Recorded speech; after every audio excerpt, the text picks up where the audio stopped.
네, 연결되는 주제죠, 지금 이게. 네, 지금 어쩌다 보니까 또 연결이 되는데, 네, 보람의 오늘 잼문이 코너입니다. 네, 예, 지난주에도 말씀을 드리기를 이제 온라인 말하자면 온라인 전쟁이라고도 표현할 수 있는 이 심리전과 댓글 여론 조작 등 이거에 대해서 간단하게 설명을 드리면서 이제 이게 사실은 몇 주간을 해도 모자랄 주제이긴 한데 오늘까지 일단 해서 이 시리즈를 좀 끝내보려고 합니다. 몇 번 정도 갈 것 같아요, 이 시리즈가? 이 시리즈가 그거를 정하기 나름인 것 같아요. 얼마나 미시적으로 미시적으로 들어가서 어떤 댓글이 있었는지 이런 것까지 살펴보려고 하면 굉장히 또 길게 들어가겠지만 그리고 그 사례라고 하는 것들이 우리가 의심되는 사례들 그리고 이때까지 계속해서 반복되는 어떤 패턴들이 보이잖아요. 근데 이거에 대해서 그렇게 다 하나하나 또 말씀드리기는 어렵다 보니까 이제 크게 거시적으로 국정원과 연결된 사례 이거에 대해서 좀 말씀을 드리고 다음부터는 좀 다른 주제로 그때 사건들이 나올 때마다 뭐 한 번 더 짚어본다든지 이런 식으로 하는 게 좋을 것 같습니다. 네, 그리고 일단 사진을 먼저 한번 띄워주시면은 그런 차원에서 지난주에 말씀드렸던 이제 노무현 대통령 서거 이후에도 합성 사진 등의 국정원 심리전담반에서 붙어서 네, 그 다음 사진 보여주시면은 예, 문성근 배우의 사진에도 심리학자가 참여를 했다.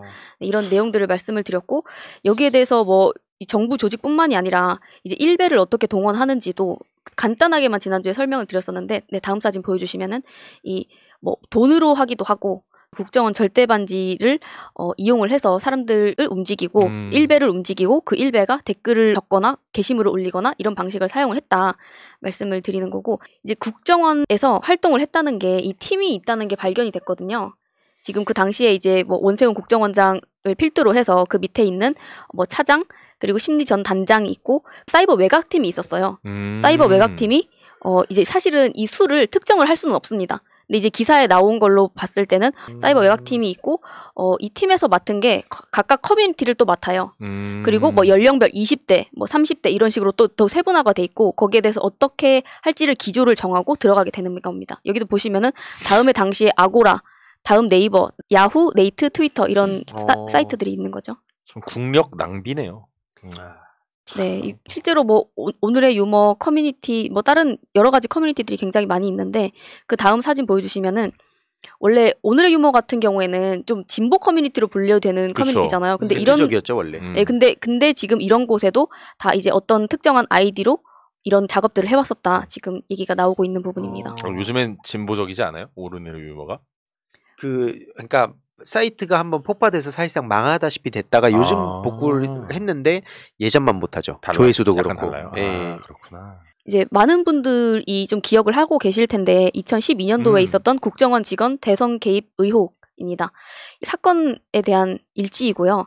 이 사건을 뭐 많은 분들이 좀 아시겠지만 이제 이런 작업들을 국정원이 했고 그때 이제 대선 직접적으로 관련된 댓글을 국정원 직원이 달다가 어떤 곳에 있었는지 이 위치가 발각이 되고 많은 분들이 그 앞에서 기다리고 있었는데 이제 경찰을 대동해서 거기서 나오기를 기다리고 있었죠. 근데 국정원과 이제 정부가 어떤 식으로 반응을 하냐면 이걸 마치 국정원 여직원이 잘못을 한 게 아니라 오히려 국정원 여직원을 기다리고 있었던 밖에 있었던 사람들이 잘못된 것처럼 마치 이거 김기춘이 그 복집에서 지역 감정을 조장하는 그런 공작을 해놓고 이거에 대해서 나중에 도청 프레임으로 가져갔던 이런 것처럼 비슷한 거죠. 누가 잘못을 했는데 이걸 적반하장격으로 바로 돌려서 프레임을 전환시켜버리는. 그거 말고도 뭐 진짜 유명한 일들이 너무 많죠. 막 강기훈 유서대필 조작 사건이라든지. 그러니까 사람이 할 수 없는 짓을 하면서 거기서 계속 위기 때마다 늘 그런 식으로 오히려 덮어씌우기를 하고 벗어난 그 기술을 가지고 있어서 그 뭐 김똘똘이라고 불렀대잖아요. 박정희 전 대통령 그 있을 때. 그래서 인정받고 출세하고 그런 길을 잘 닦아놓으니까 그 뒤에 우병우 같은 사람들이 계속 그런 출세 지향형이 돼서 김기춘처럼 계속 못된 짓들 그런 공작을 저지르고 오히려 또 덮어씌우게 하고 그런 인간들이 이승만 부정선거 때부터 있었죠. 네, 그러니까 노골적으로 하다 걸리니까 점점 숨어서 하는 걸로. 그렇죠. 그런 사람들이 결국에는 그 확실하게 처벌을 받아야지 그렇죠. 이런 일에 대해서 재발이 안 되는데 결국엔 그런 사람들이 지금 윤석열 정부 들어서서 다시 공직을 차지하고 있으니 이건 매우 심각한 일이다. 근데 늘 그렇지만 당장 체감하는 그 피해라고 해야 되나요? 눈에 보이는 그런 피해들이 당장은 그게 막 효과가 크지 않다 보니까 좀 이 사건 과거를 아시는 분들 입장에서는 열불 터진 상황인데 국민들 입장에서는 좀 지켜보자. 언제까지 그 과거 타령할 거냐. 좀 이제는 미래로 가지 않겠냐. 예전처럼 못한다. 국민들이 보고 있는데 이런 얘기를 하는데 그러면서 야금야금 하나씩 이상한 거 다 뺏기고 있잖아요. 말도 안 되는 거죠. 벌써 지는 거죠 그게. 네 맞습니다. 좋게 말하면 나이브한 거고 진짜 나쁘게 말하면 진짜 뭐 멍청하다는 얘기를 들어도 할 말 없는 겁니다. 그렇죠. 같은 수에 몇 번을 더 게임할 때 그런 식으로 되면 어떻게 됩니까? 그 퇴출감이에요 이건. 같은 전략이 계속 당하는 게. 그럼. 참 진짜 아무튼. 벙커링 3번 당하고 이런 사람들. 네. 네 콩은 그죠. 네, 이게 뭐 예를 들어서 문화예술 영역이나 여러 가지 영역, 오프라인에서 있었던 영역들이 이제 온라인으로 들어와서 새로운 변형 기출이 된 거죠. 이거에 대해서 아까 얘기해 주신 것처럼 대응 방안을 찾아야 된다. 그리고 다음 사진 보여주시면 민간인 계좌의 의문의 9,234만 원. 네, 이렇게 여기에 세금이 들어갔다 하고 있는 거고. 그리고 다음 사진에 보여주시면 한 달에 최대 2억 5천만 원까지 지급을 했다. 이게 뭐 1배든 아니면은 아까 보여드린 민간인 댓글 부대에 이렇게 세금이 낭비가 되고 있는 거고요. 사실은 제가 국정원 댓글이라고 말씀을 드렸지만 나중에 밝혀진 걸로는 국정원뿐만이 아니라 뭐 기무사, 경찰 등등 굉장히 많은 국가 인력이 동원된 걸로 나왔거든요. 거기에 민간인 팀이 따로 있었던 거고요. 네, 그 다음 사진 보여주시면은 아무리 그래도 곽상도 아들 퇴직금보단 덜 받네. 그 50억은 누가 이길 수 있을까요? 진짜 심각한 문제입니다. 네, 아까 방금 세월호 얘기도 잠깐 나왔었는데 세월호 폭식투쟁에서 일베들이 음식을 먹으면서 조롱을 하면서 집회를 했잖아요. 그때에도 보면은 이제 이승철 전 정경련 부회장이 얘기하기를 삼성의 요청을 받고 보수 단체들에게 정경련의 자금을 지원한 사실도 있습니다. 라는 얘기가 나왔습니다. 법정 진술로 나온 얘기고요. 어버이 연합도 저 돈 받았잖아요. 네, 그리고 저거 말고도 뭐 그때 집회 나가가지고 일베가 세상의 중심이다 뭐 이런 얘기하고 그리고 또 저 세월호 이자라는 식으로 여론을 만들면서 그러니까 일베를 건전한 보수 세력이라고 그 프레이밍하고 그러면서 그런 여론을 퍼뜨렸던 짓도 있거든요. 박근혜 정부 때. 그러니까 이게 어마어마한 짓들 저질렀습니다. 이게. 저런 작자들이 어깨춤 갖고 까불고 그러니까요. 말 같지도 않은 짓들 하는 거죠. 네, 그리고 하나 또 보여주시면은 MBA 국정원에서 김대중 대통령의 노벨상 취소 청원을 모의했다. 이거는 또 많이 알려주신 사실이긴 한데 또 한번 상기시켜드리려고 이거를 또 가지고 왔고요. 네, 이게 좀 심각한 건데 뭐냐면 지금까지 오늘날까지도 이어지고 있는 이슈기 때문에 제가 이걸 좀 가지고 왔습니다. 이제 2019년도에 집회가 있었잖아요. 그리고 그때 장관을 하시고 그때 많은 분들이 여기에 대해서 뭐 불공정 이슈를 제기하기도 하고 여러 가지 일들이 있었는데 이제 당시에 보면은 이 문건이 2011년 이때부터 이제 얘기가 나온 걸로 추정이 됩니다. 근데 심리전을 전개하는데 교수의 탈을 쓰고 체제 변혁을 위해 노력한다. 뭐 이런 문구가 보이시죠? 그리고 자신의 딸 국립대 교수가 어느 정치인 조국의 본색을 밝혀라. 이런 식의 이제 조국 장관의 딸 이야기까지도 나와 있는 문건입니다. 다음 사진 보여주시면 원장님 말씀이라고 나온 거 보이시죠? 원장님 말씀. 예. 사이비 종교예요? 예, 각계격파식 집중 공략. 뭐 이런 식의 얘기들이 나오고 좌파들은 평소 끼리끼리 어울리면서 비난받는 경우가 없어서 집중 공략할 경우 당황하여 어쩔 줄 모른다. 그거를 공략하라는 얘기인 거죠. 네. 많이 받아봐서 좋으시겠네 비난을. 예, 그 다음 사진 보여주시면 이제 사이버 사업 추진 동향이라고 해서 이제 얘기가 또 나오고 있는데 여기에도 종북 세력으로 조국이라고 표시가 돼 있고 주사파 운동권 출신 빨갱이 아니냐 요지의 공박을 받고 허위사실 유포 명예훼손 시에 조치하겠다 강경 반응하겠다 이런 문건입니다. 저기 2011년이라고요, 저게? 예, 그리고 2016년에도 자료가 있습니다. 애국진영 조국 교수의 사드 반대 선동 행태 규탄 활동 전개라고 해서 또 그때도 문건이 있거든요. 항의 전화 SNS상 규탄 댓글 달기 돌입 이런 식의 문건이 있습니다. 지금 이걸 봤을 때 많은 분들이 지금 보이는 행태들이 좀 이해가 안 되는 부분들도 있었잖아요. 조국 교수에 대해서 왜 조국 교수에 대해서 저렇게까지 적대적인 사람이 많을까? 그리고 왜 저 논리가 저렇게 잘 먹혀들까라는 걸 봤을 때 신속했잖아요. 그 공격이. 네, 근데 그 이게 어떻게 보면은 판처럼 딱딱. 그 보기에는 저거 뭐 누가 짰나 어찌 저렇게 빠르게 공격을 해? 그랬는데 저렇게 오랫동안 준비되어 있던 자료들이 있었던 거군요. 네, 맞습니다. 네, 그래서 지금 많은 분들이 지금은 민주당이 어떻게 보면 저도 사실 요즘 민주당 하는 걸 보면은 밉습니다 많이. 뭐 어떤 분들이 또 안 그러시겠어요. 근데 민주당을 까는 논리들을 저들이 너무나 많이 개발을 해왔고 많이 구축을 해놨어요. 맞아요. 사실은 뭐 조국 장관뿐만이 아니라 이쪽 진영에서 희생되신 분들이 또 너무나 많으시잖아요. 지켜드리지 못했던 분들도 너무 안타깝고 그런데 네.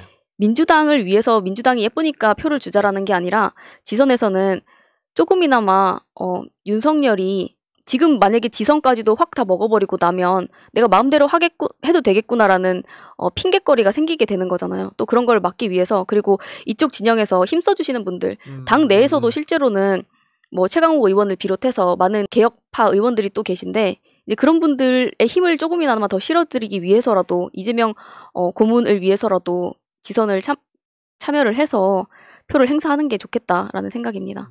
왜냐면 아까 전에 뭐 황희도 씨가 얘기해 주시듯이 우리가 할 수 있는 게 뭘까라고 생각을 해봤을 때 가장 어떻게 보면 우리 의사표현을 할 수 있는 게 뭐 댓글 달기도 좋고 뭐 여러 가지 당의 의견을 전달하는 것도 좋고 문자를 보내는 것도 좋지만 표 한 표 행사하는 게 저들에게 너네는 아니야라는 메시지를 좀 주는 게 아닐까 생각을 합니다.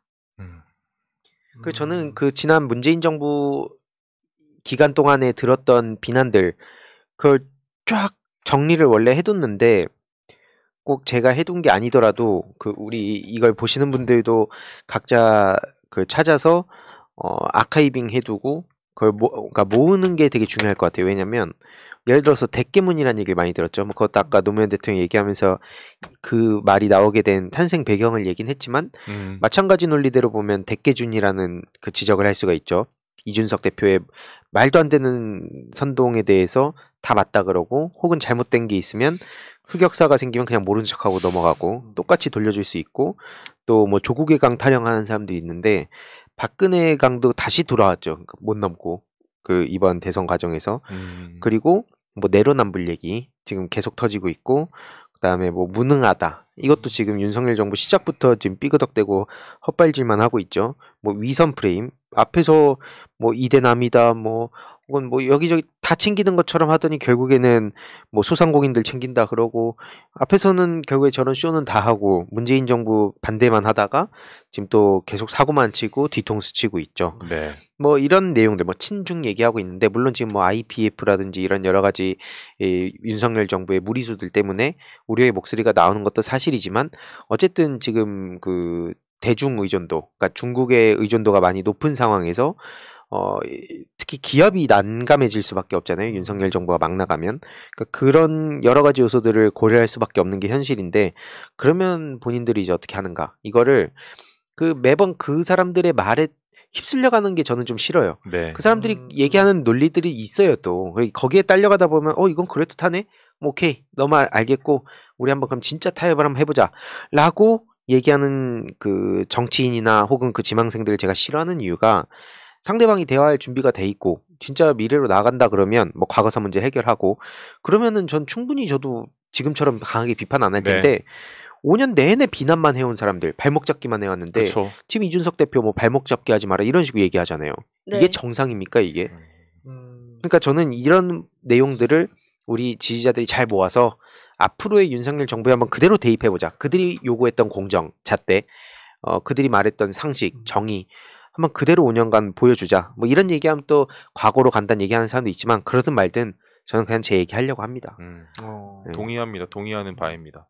네, 아까 방금 저기 보면은 문건에 나와 있듯이 이게 꽤 오랜 시간 동안 어떻게 논리를 만들어서 민주진영을 파괴를 시킬 건지에 대해서 쭉 나와 있잖아요. 아까 짜여진 판이라고도 얘기를 하셨는데 근데 저는 이쪽에서 민주진영을 예를 들어서 민주당이라거나 아니면 뭐 강성 지지자라고 이름을 붙여서 거기에 대해서 비판적으로 얘기를 하시는 분들이 어떻게 보면 그들의 논리대로 자꾸 여기를 까는 것 같은 거예요. 그게 이미 저쪽에서는 그렇게 만들려고 해놓은 판인데 그 위에서 놀아나는 게 좀 아닌가 싶은 생각도 듭니다 많이. 맞습니다. 아무튼 뭐 시리즈 또 더 있나요? 심리전 시리즈가 얘기를 하자면 있는데 다음 주에도 준비를 또 이걸로 할까요? 아니 뭐 있으면 또 하고 여름 봤는데 흥미롭고 재미가 있네요. 그리고 많은 분들이 진짜 아셔야 될 되고. 내용입니다. 네, 정말로. 근데 이거를 쭉 이걸로 하다 보면 좀 텐션이 좀 늘어질 수가 있으니까 그럼 이게 뭐 필요할 때 퐁당퐁당 하던지 네, 이런 식으로 뭐 다른 내용들 전할 게 있으면 뭐 같이 그 사이에 좋습니다. 아무튼 이번 130회도 되게 의미 있는 내용도 많았고 특히 많은 분들이 알아야 될 내용이 전 되게 많았다 생각해서 네. 이 청국장 보시고 괜찮았다 생각하는 분들은 구독, 좋아요 부탁드리고 주위에도 청국장 많이 알려주시면 좋을 것 같아요. 네. 그럼 또 맞습니다. 거기에 맞춰서 저희가 또 다양한 주제들 계속 전해드릴 예정이니까요. 다음 주 청국장 그 131회도 많은 기대 부탁드리겠습니다. 오늘 방송은 여기서 마무리할게요. 감사합니다. 감사합니다.